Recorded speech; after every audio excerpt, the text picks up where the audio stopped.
Hello everyone, welcome to Koel's bong kitchen. কেমন আছেন আপনারা সবাই? আশা করছি সবাই খুব ভালো আছেন, সুস্থ আছেন, আর আপনাদের ভালোবাসায় আমিও ভীষণ ভালো আছি। তো রোজকার মতো আজ আবারও একটা নতুন রেসিপি নিয়ে আপনাদের সামনে আমি হাজির হয়ে গেছি। আজ আমি আপনাদেরকে করে দেখাবো আলু, বেগুন, পেঁয়াজ শাক সব দিয়ে ছোট মাছের চচ্চড়ি। খুবই ইজি এই রেসিপিটা, আর খেতে হয় অসাধারণ। তো চলুন সময় নষ্ট না করে রেসিপিটা স্টার্ট করে দেওয়া যাক। তো এখানে আমি ফার্স্টেই নিয়ে নিয়েছি ছোট নদীর খয়রা মাছ। আপনারা যে কোনো ছোটো মাছ দিয়ে এই রেসিপিটা করে নিতে পারেন। সেটাকে আমি নুন হলুদ দিয়ে মাখিয়ে রেখে নিয়েছি এবং সেটাকে আমি ভালো মতো ফ্রাই করে নিয়েছি। দেখুন সবকটা মাছ আমি ভালোভাবে ফ্রাই করে নিয়েছি।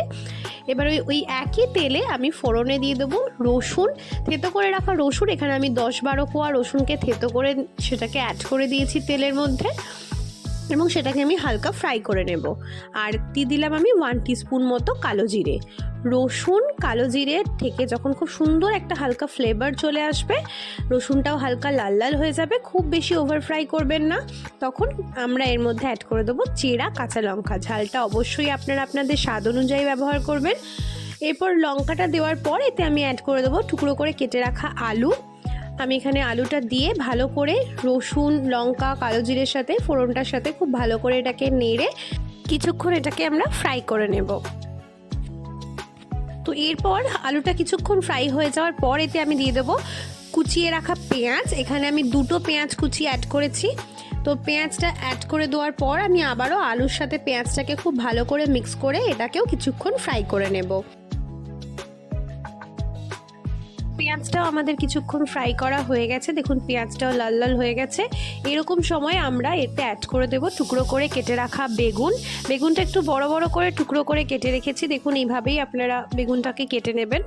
তো বেগুনটা অ্যাড করেও আমি ভালো মতো এটার সাথে মিক্স করে এটাকেও কিছুক্ষণ ফ্রাই করে নেব, 3-4 মিনিট মতো। তো এরপর আমি এতে দিয়ে দেব হলুদ গুঁড়ো 1 টিস্পুন, আর অ্যাড করে দিচ্ছি স্বাদ অনুযায়ী নুন। এরপর এতে দিয়ে দেব স্বাদ অনুযায়ী লঙ্কার গুঁড়ো। আপনারা যতটা ঝাল খেতে পছন্দ করেন ততটাই দেবেন। তো এবার সমস্তগুলো দেওয়ার পর এটাকে আমরা আলু, বেগুন, পেঁয়াজ সমস্তর সাথে খুব ভালো করে মিক্স করে নিয়ে কিছুক্ষণ এই মশলাটাকে আমরা ফ্রাই করে নিচ্ছি।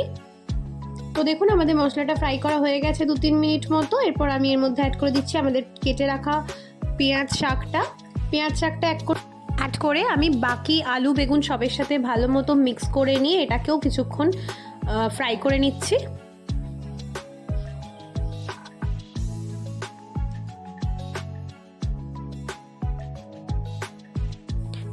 এবার এটাকে কভার করে আমি 5 থেকে 10 মিনিট মতো লো ফ্লেমে হতে দেবো, যাতে পেঁয়াজ শাক, আলু, বেগুনগুলো ভালো মতো সেদ্ধ হয়ে যায়। তো দেখুন আফটার 5 মিনিটস পর আমি কভার খুলেছি, এবং এখন দেখুন আমাদের পেঁয়াজ শাকটা খুব ভালো মতো মজে গেছে, এবং আলু, বেগুন সবগুলোই খুব সুন্দরভাবে ভালো মতো সেদ্ধও হয়ে গেছে। তো এর সময় আমি এর মধ্যে অ্যাড করে দেবো আমাদের ভেজে রাখা মাছগুলো। ছোট মাছগুলো অ্যাড করে দিয়ে সবাইয়ের সাথে আমি ভালো করে মিক্স করে নিয়ে এটাকে কিছুক্ষণ রান্না করে নেব।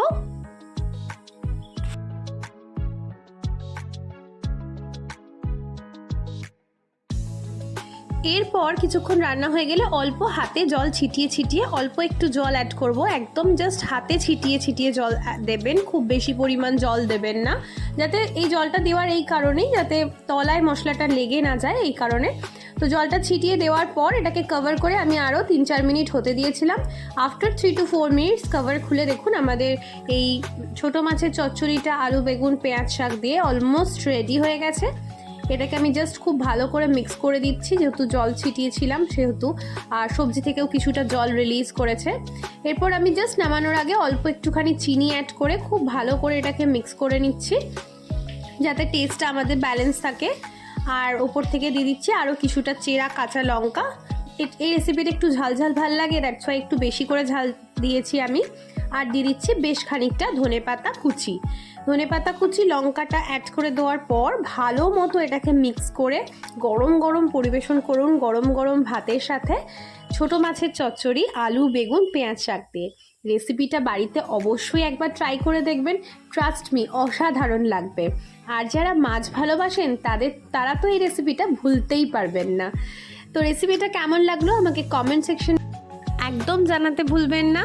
পাশে থাকবেন, সাথে থাকবেন। দেখা হবে নেক্সট এপিসোডে এরকমই নতুন কোনো রেসিপি নিয়ে।